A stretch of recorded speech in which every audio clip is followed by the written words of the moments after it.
शारदीय नवरात्रोत्सव द्वितीय दिन माता श्री ब्रह्मचारिणी।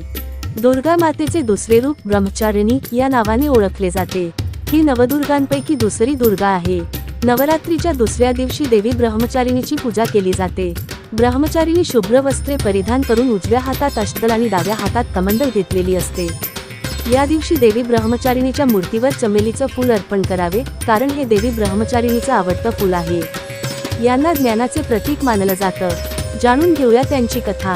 पौराणिक कथेनुसार ब्रह्मचारिणी माता तिच्या पूर्वजन्मात हिमालय राजाची मुलगी म्हणून जन्माला आली।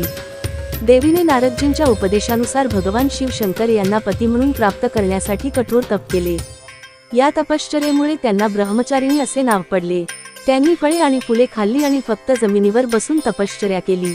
शंकराला पती म्हणून प्राप्त करण्यासाठी देवीने कडक व्रत ठेवले। मोकळ्या आकाशाखाली पाऊस आणि उन्हाचा तीव्र त्रास सहन करावा लागला।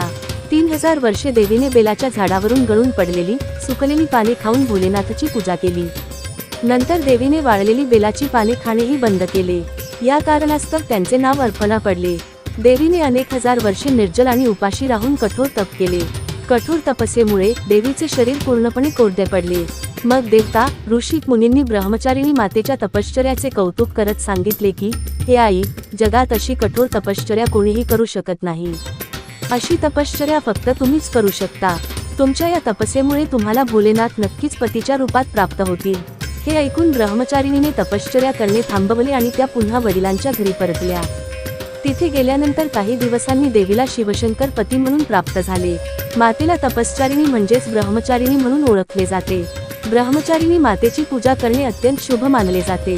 श्री ब्रह्मचारिणी मातेचा बीज मंत्र: ओम देवी ब्रह्मचारिण्यै नमः। ओम देवी ब्रह्मचारिण्यै नमः।